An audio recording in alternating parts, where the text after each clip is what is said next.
मजा आया था तुझे सामने आके? कह रहा है मजा आया था। पढ़ाने भी लग किसी दिन।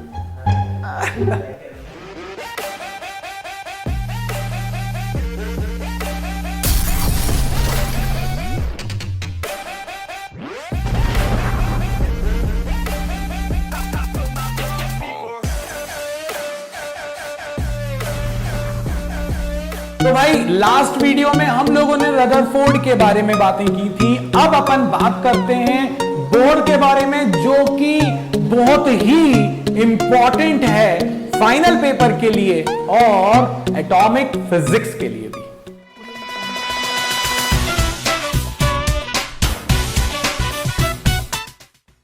तो यार जितने भी क्वेश्चन उठाए थे ना मैक्सवेल ने, उसको आंसर किसने किया पता है? उसको आंसर किया बोर ने। और बोर ने यह कहा कि इलेक्ट्रॉन फिक्स्ड ऑर्बिट में ही रिवॉल्व करते हैं। वो सर्कुलर ऑर्बिट में रिवॉल्व करते हैं अराउंड द न्यूक्लियस, मगर फिक्स्ड ऑर्बिट में ही रिवॉल्व करते हैं। यानी पहला पॉइंट था, according to Bohr electron revolve in definite circular orbit around the nucleus. अब आप उनको KLMN कह लो या 1 2 3 4 कह लो, अपन आसानी के लिए 1 2 3 4 ही कहते हैं। इसके बाद उन्होंने एक और इंपॉर्टेंट पॉइंट को रेज किया। उन्होंने कहा जब इलेक्ट्रॉन अपने ऑर्बिट में रिवॉल्व करता है, हम भले ही उसको बोल रहे हैं कि वो एक्सेलरेटेड मोशन है, मगर वो कभी भी एनर्जी को एमिट नहीं करता। जो मैक्सवेल ने कहा था कि वो कंटिन्यूअसली एनर्जी को एमिट करेगा तो एनर्जी कम होती जाएगी, तो एक टाइम के बाद अनस्टेबल हो जाएगा, ऐसा कुछ नहीं हो रहा भैया। यहां पर उन्होंने कहा कि वो अपने ऑर्बिट में घूमता रहेगा, उसकी एनर्जी कम होने वाली नहीं है, वो एनर्जी को एमिट नहीं करता। तो मैक्सवेल की बात को भी इन्होंने कहा कि नहीं, आप गलत बोल रहे हैं, मैं आपको बताता हूं क्या बोलना है। तो ये पॉइंट, इसके बाद उन्होंने कहा फिर तो वेव निकल रही, अब आप ये बताओ स्पेक्ट्रम कैसे बन रहा है? तो उन्होंने कहा डेफिनेट ऑर्बिट में कर रहा है। अब अगर ये डेफिनेट ऑर्बिट में घूम रहा है, सपोज करिए ये इलेक्ट्रॉन डेफिनेट ऑर्बिट में घूम रहा है, तो उन्होंने ये कहा था कि जब कोई इलेक्ट्रॉन अपने ऑर्बिट को छोड़कर हायर की तरफ जाएगा, हायर में, तो वो एनर्जी को एब्जॉर्ब करेगा, और जब वो वापस अपनी ओरिजिनल स्टेट में आएगा तो वो एनर्जी को एमिट करेगा। मतलब एब्जॉर्प्शन या इमिशन तभी पॉसिबल है जब इलेक्ट्रॉन को एनर्जी मिलेगी, और उतनी मिलेगी कि वो एक ऑर्बिट से दूसरे ऑर्बिट जा सके। इलेक्ट्रॉन इज वेरी शाणा, वो ऐसे जंप नहीं करता। भाई बच्चे को तुमने लिया फर्स्ट फ्लोर पे और फेंक रहे हो सेकंड फ्लोर पे, तो वो बच्चा कहेगा सुनो भैया मुझे तभी फेंकना जब मैं फर्स्ट से सेकंड तक पहुंच जाऊं, नहीं तो बीच में अटका ना तो मैं वापस यहीं आके गिरूंगा, मैं जाऊंगा ही नहीं आपके हाथों से ऊपर। वही इलेक्ट्रॉन कहता है कि अगर आपको एक ऑर्बिट से दूसरे ऑर्बिट ले जाना है तो उतनी एनर्जी देनी पड़ेगी जो उनके ऑर्बिट की एनर्जी के डिफरेंस के बराबर है, नहीं तो इलेक्ट्रॉन जंप करेगा ही नहीं। और जब वो वापस आएगा तो भाई ऑब्वियसली तुमने अगर mgh ऊपर लेके गए थे तो वापस जब आओगे तो तुम्हें mgh वापस भी तो दोगे। तो वैसे ही जब इलेक्ट्रॉन हायर गया था तो एब्जॉर्ब किया था, तो जब वापस आएगा तो वो उतनी ही एनर्जी को एमिट कर देगा। इसके बाद जो फोर्थ पॉइंट उन्होंने बोला था हमसे, ये एक बहुत इंपॉर्टेंट पॉइंट है, और ये पॉइंट कहता है कि the angular momentum of electron is integral multiple of h upon 2 पाई। यानी कि एंगुलर मोमेंटम, ये अपने पुराने पाप यार है ना, 11th वाले पुराने पाप हैं, MVR थोड़ा सा याद कर लो कि एंगुलर मोमेंटम ऑफ इलेक्ट्रॉन, जब किसी ऑर्बिट में इलेक्ट्रॉन घूमता है तो उसका एंगुलर मोमेंटम h अपॉन 2 पाई के इक्वल होता है। और अगर तुम्हें ये बात मेरी समझ में नहीं आई है तो ऐसे हमने बहुत सारे क्वेश्चंस करने वाले हैं, और इनफैक्ट एक डी ब्रॉगली के टाइम पर मैंने तुमसे कहा था, डी ब्रॉगली हाइपोथेसिस से अपन ये निकाल कर लेकर आएंगे कि एंगुलर मोमेंटम NH अपॉन 2 पाई कैसे हो जाता है। n की वैल्यू 1 2 3 4 होती है, ये बोर्ड्स में पूछा जाता है कि क्यों होता है, कैसे होता है, और फॉर्मूला बताओ। तो फॉर्मूला तो तुमने बता दिया, ये बहुत ही ज्यादा इंपॉर्टेंट फॉर्मूला है दोस्तों। बूटी सेक्शन में भी अभी तुमसे इसके बारे में बात करूंगा, मगर याद रखना ये वो इक्वेशन है जो तुम्हें डेरिवेशंस में हेल्प करने वाली है। Angular momentum is integral multiple of h upon 2 पाई, बस इतना ही याद रखना है, इससे ज्यादा कुछ याद रखने की जरूरत नहीं है। तो ये मेरे पास 4 पॉइंट्स है। अब मैं 5 6 7 बहुत सारे ऑथर्स ने बहुत बना दिए, जरूरत नहीं है, ये 4 पॉइंट सफिशिएंट है। चलिए अब मैं आपको लेकर चलता हूं डेरिवेशंस की तरफ, मगर उसके लिए लेकर जाऊंगा बाबा की बूटी सेक्शन में। बाबा की बूटी सेक्शन में आपका स्वागत है। तो भाई देखो यहां पर सिर्फ 2 इक्वेशंस दे रहा हूं, 2 इक्वेशंस, काम खत्म। सिर्फ दो इक्वेशंस, रेडियस निकाल लोगे, वेलोसिटी निकालोगे, काइनेटिक एनर्जी निकालोगे, पोटेंशियल एनर्जी निकालोगे, टोटल एनर्जी निकालोगे, सिर्फ दो इक्वेशंस से निकालोगे। और वो दो इक्वेशंस आपके सामने ये हैं। एक इक्वेशन तो angular momentum is integral multiple of h upon 2 जो हमारे पास पहले से ही है, ये याद रख लो। और दूसरी इक्वेशन है, मैंने कहा था इलेक्ट्रॉन अगर घूम रहा है तो उसको सेंट्रिपिटल फोर्स चाहिए, mv²/r, 11th वाला है ना। और यहां पर वो कौन देगा इलेक्ट्रोस्टैटिक फोर्स, कौन सा वाला, k q1 q2/r²। तो mv²/r is provided by 1/4πε0 q1 q2/r। अब आप कहोगे ये q1 q2 तो दिख नहीं रहा, तो भाई साहब q1 मतलब न्यूक्लियस Z इंटू ई, और Q2 मतलब इलेक्ट्रॉन यानी E, इसीलिए Q1 और Q2 बन गए आपके पास ZE इंटू ई। बस अब ये दो फॉर्मूले हैं, इन दो फॉर्मूले से तुम्हारे सारे डेरिवेशन होंगे। जैसे अगर मुझे रेडियस चाहिए तो मैं पता है सेकंड वाले फॉर्मूले से वेलोसिटी निकालूंगा और पहले वाले में रख दूंगा। अगर मुझे सपोज करो वेलोसिटी निकालनी है इलेक्ट्रॉन की, तो पहले वाले फॉर्मूले से क्या निकालूं, बोलो, रेडियस निकालूंगा और ऊपर वाले फॉर्मूले में रख दूंगा, डेरिवेशन खत्म हो जाएगा। कोई दम नहीं रखाते अगर तुम्हें ये दो फॉर्मूले अच्छे से पता है तो। Centripetal force mv²/r is equal to Coulomb वाला फोर्स 1/4πε0 q1 q2/r²।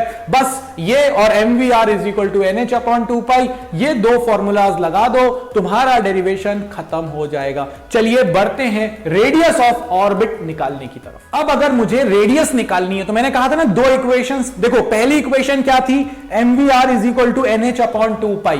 क्योंकि मुझे रेडियस निकालनी है उसके लिए मुझे यहां से क्या निकालना पड़ेगा, वेलोसिटी। यही दी थी ना बूटी मैंने, तो देखो मैंने v को छोड़ के बाकी सबको डिवाइड में ले आया, तो ये आ गया मेरे पास वेलोसिटी। किसकी वेलोसिटी आ गई, वो जो इलेक्ट्रॉन है उसकी। अब मुझे चाहिए रेडियस निकालनी थी, तो मैंने वेलोसिटी के फॉर्मूला निकाला पहली इक्वेशन से। और दूसरा पोस्टुलेट क्या था कि जो सेंट्रिपिटल फोर्स है that is provided by the electrostatic force, यानी कि ये हो गया मेरे पास इलेक्ट्रोस्टैटिक फोर्स, ये हो गया सेंट्रिपिटल फोर्स, और इसमें मैंने ये जो मेरे पास वेलोसिटी है उसका ऊपर से उठाकर वैल्यू रख दी। अब गौर से देखो जरा, एक r से r यहां पे कैंसिल हो चुका था, तो ये बचा 1/4πε0 ZE²/r, एक कैंसिल हो गया था। m मास, एक रेडियस तो जा चुकी है, वेलोसिटी का फॉर्मूला रख दिया और उसका स्क्वायर कर दिया।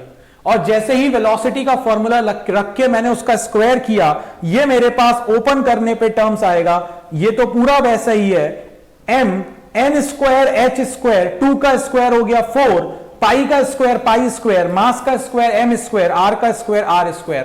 अब गौर से देखो, एक r यहां से कैंसिल हो रहा है, तो सिंपली इस रेडियस को उधर ले जाओ और ये पूरी की पूरी चीज को यहां ले आओ, तो आपके पास डेरिवेशन खत्म। रेडियस इज इक्वल टू आ जाएगा mn² h²ε0 upon πme² z, ये e है, ये m है, m की पावर नहीं है, ठीक है। सो ये मेरे पास आ गया क्रॉस मल्टीप्लाई करने पे रेडियस का आंसर। अगर आप गौर से देखो तो ये पूरी चीज जो मैंने अलग की है कांस्टेंट है, तो आप लिख सकते हैं और इसकी वैल्यू निकालोगे तो ये आएगी 0.53, या कई बुक्स में आपको ये मिलेगा 0.529।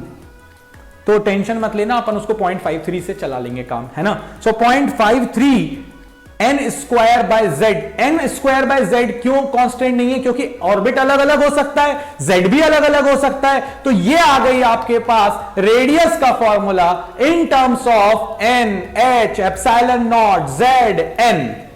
खत्म हो गई कहानी। बस एक ही काम किया है दोस्तों, मुझे समझाने की जरूरत नहीं है अब, क्योंकि पहले वाले फॉर्मूले से वेलोसिटी उठा के दूसरे वाले में रख दी, क्रॉस मल्टीप्लाई कर दिया, डेरिवेशन खत्म। आ जाइए वेलोसिटी की तरफ, वहां भी इतनी आसानी के साथ उसका डेरिवेशन भी कर लेते हैं। चलिए तो अब अपन निकाल लेते हैं velocity of electron in Bohr's orbit. अगर वेलोसिटी ऑफ इलेक्ट्रॉन निकालें बोहर्स ऑर्बिट में, तो देखो भाई, बोहर्स के फॉर्मूले से मैंने कहा था पहले वाले से क्या निकालोगे, क्योंकि अब फाइनल आंसर वेलोसिटी का चाहिए, तो पहले वाले से मैंने निकाल ली रेडियस। जैसे ही मैंने रेडियस निकाली, कुछ नहीं करा, mv को नीचे ले आया और कुछ नहीं किया, ठीक। अब दूसरा वाला फॉर्मूला क्या था, कि भाई जो सेंट्रीपिटल फोर्स है वो तो इलेक्ट्रोस्टैटिक देगा, बार बार एक ही चीज बोल रहा हूं मैं तुम सबसे, तो ये आ जाएगा 1/4 pi epsilon naught ZE square by R square is equal to MV square by R। एक R से एक R कैंसिल हो गया। यहां पर मेरे पास गौर से देखो क्या बच रहा है, ये पूरी चीज 1/4 pi epsilon naught ZE square, और ये जो मेरे पास एक R बचा, ये एक R कैंसिल हो गया था। एक R की ये जो वैल्यू है जो मैं हाईलाइट कर रहा हूं इस समय तुम्हारे सामने, वो आ जाएगी मेरे पास R की वैल्यू MV स्क्वायर, तो वही का वही है। गौर से देखो, ये थी तुम्हारे पास R की वैल्यू NH अपॉन 2 पाई MV, तो ये देखो ये तुम्हारे पास हो गया NH अपॉन 2 पाई MV, और एक V हो जाएगा यहां से यहां कैंसिल, एक मास हो जाएगा तुम्हारे पास कैंसिल। तुम्हारे पास वेलोसिटी का जो फॉर्मूला आ रहा है वो आ रहा है ZE square upon 2 epsilon not H, और अगर इस फॉर्मूले को देखें तो E square upon 2 epsilon not H, इसमें n भी आएगा, तो ये हो गया अपने पास E square upon 2 epsilon not H पूरी तरह से कांस्टेंट। इस कांस्टेंट को कर दिया सेपरेट, जनरली इसकी वैल्यू मिलती है 2.2 इंटू 10 टू दी पावर 7, तो ये आ गया आपके पास वेलोसिटी का formula 2.2 into 10 to the power 7 Z by n in meter per second is the velocity of electron in a orbit। अगर मैं आपसे बोलूं हाइड्रोजन तो Z की वैल्यू 1, और फर्स्ट ऑर्बिट n की वैल्यू 1, सेकेंड ऑर्बिट n की वैल्यू 2, रखते चले जाओ आंसर आते चले जाएंगे। दोस्तों ये रेडियस थी, ये वेलोसिटी थी। अब अटैक करते हैं अपन इसी वीडियो में एनर्जी की तरफ, पूरा का पूरा बोर खत्म कर रहे हैं अपन एक ही वीडियो में। चलो बढ़ते हैं और देखते हैं काइनेटिक एनर्जी। अब अगर तुम सोचो कि काइनेटिक एनर्जी चाहिए, तो भैया काइनेटिक एनर्जी के लिए तुम्हें क्या चाहिए, हाफ mv स्क्वायर, मतलब वेलोसिटी। वेलोसिटी तो तुम निकाल चुके हो, रख दो उस फॉर्मूले में, आंसर आ जाएगा काइनेटिक एनर्जी का। देखो हां, तो मेरे पास काइनेटिक एनर्जी का फॉर्मूला क्या है, हाफ mv स्क्वायर, और वेलोसिटी तो मैं निकाल चुका हूं। और अगर तुम्हें ये ज्यादा मार्क्स में आए तो वेलोसिटी का डेरिवेशन करके इस डेरिवेशन पे आना, नहीं तो डायरेक्ट मत कर देना कि बाबा जी ने 2 स्टेप में बोल दिया था, मैंने तो वी रट के आया हूं, ऐसा मत करना। हाँ, एक आध मार्क में आया तो डायरेक्ट रख देना, ठीक। जैसे ही तुमने यहां पर वेलोसिटी की वैल्यू रखी, ये फॉर्मूला आ गया हाफ m वेलोसिटी की वैल्यू का स्क्वायर, और उसको सिंप्लीफाई करोगे तो तुम्हारे पास आंसर आ जाएगा kinetic energy is equal to m e to the power 4 z square upon 8 epsilon naught square h square n square. बाबा जी भी आज तक रट नहीं पाए इन फॉर्मूलास को। कारण बताऊं देखकर क्यों बोल रहा हूं, क्योंकि रटने वाले रट्टू पोपट तो अपन है ही नहीं, अपन तो साइंस वाले लोग इन लॉजिक पर काम करते हैं। तो काइनेटिक एनर्जी निकाल लिया, v की वैल्यू रखी, कहानी खत्म।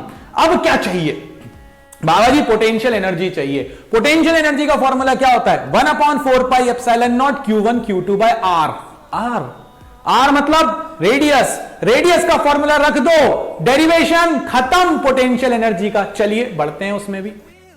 तो भाई 1/4 पाई एप्सिलॉन नॉट q1 की वैल्यू हो गई ZE, charge on electron E हो गया, और नेगेटिव E होता है इसीलिए बाहर आ गया माइनस, अपॉन में R। रेडियस का फॉर्मूला तुम्हारे पास क्या होता है, तो रेडियस का फॉर्मूला ये रहा आपकी आंखों के सामने। ये इस रेडियस के फॉर्मूले को वापस उठाओ और इस फॉर्मूले में रख दो।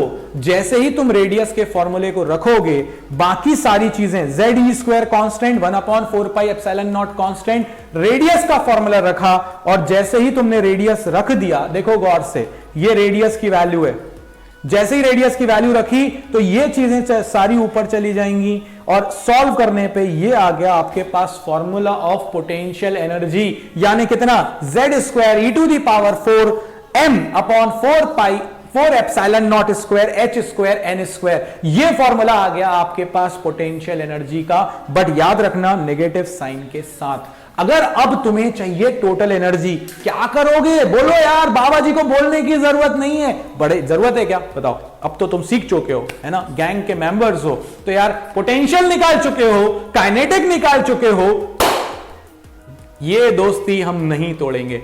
Total energy is equal to kinetic plus potential, दोनों एनर्जी की वैल्यूज को रख दूं, मुझे भी याद नहीं है, तुम्हें भी याद नहीं है, बट ड्राइव करना हम दोनों को आ चुका है। और जैसे ही ड्राइव करके जो वैल्यूज आई थी उन वैल्यूज को यहां रखोगे तो ये है आपके पास पोटेंशियल एनर्जी, ये है आपके पास काइनेटिक एनर्जी। अगर देखो गौर से तो m⁴ z²/4 कॉमन आ रहा है दोनों में से, और अगर ये कॉमन आ रहा है तो पहले वाले में बचेगा -1, दूसरे वाले में बचेगा 1/2, क्योंकि 8 था वहां पे, बाकी सारी चीजें कांस्टेंट थी, बाहर ले ली अपन ने।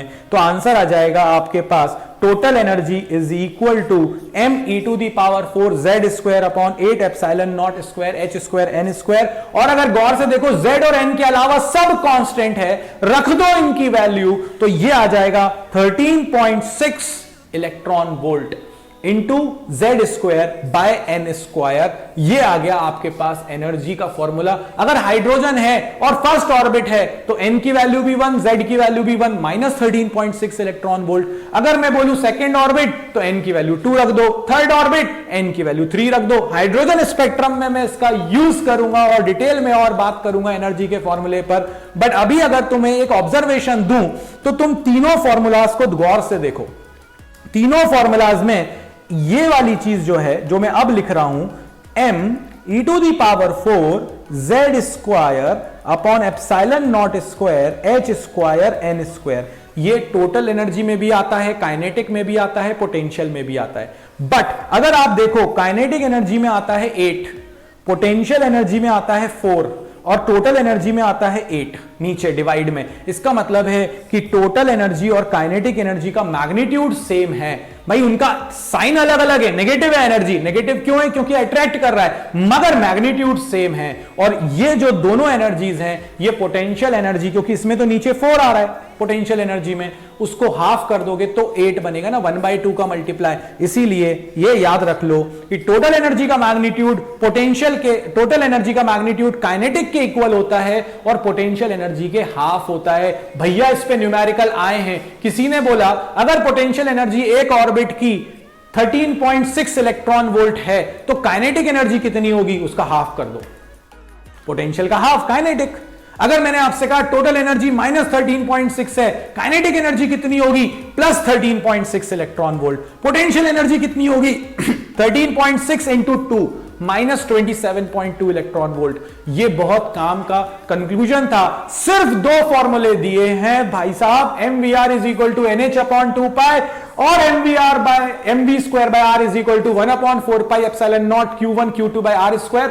दोनों का यूज करो। रेडियस चाहिए तो पहले से वेलोसिटी निकालो, नीचे रखो। वेलोसिटी चाहिए, ऊपर से रेडियस निकालो, नीचे रखो। काइनेटिक एनर्जी चाहिए ½ mv², पोटेंशियल एनर्जी चाहिए k q1 q2/r, दोनों को ऐड कर दिया, टोटल एनर्जी विदिन 30 सेकेंड्स आपको वो सारी चीजें बता दी जो मैंने पूरे के पूरे वीडियो में बताई हैं। और ऐसी बहुत सारी बूटीज हैं, ऐसे बहुत सारे लॉजिक्स हैं जो छुपे हुए हैं इन्हीं फॉर्मूलोज के अंदर, अलग अलग यूनिट में, अलग अलग रिक्वायरमेंट के साथ। अगर चाहते हो और डिटेल में पढ़ना और मजे के साथ पढ़ना, सारे न्यूमेरिकल में मचाना, सारे केस स्टडी में मचाना, बार बार बोल रहा हूं, आ जाओ जल्दी से 12th प्रो पर, आ जाओ जल्दी से बाबा गैंग ऐप पर। भैया देर कुछ नहीं हुई है, अभी भी मार्क्स 95 पार आ सकते हैं। बस तुम्हें अपने ऊपर भरोसा करने की जरूरत है, क्योंकि मुझे तो पूरा भरोसा है कि तुम ला सकते हो। तो यार इस वीडियो में बाबा जी की तरफ से इतना ही। लाइक शेयर सब्सक्राइब करना बिल्कुल मत भूलना।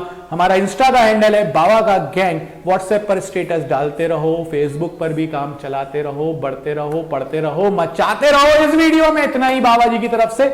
जय हो। Storms we chase are leading us, and love is all we'll ever trust. Yeah, no, I don't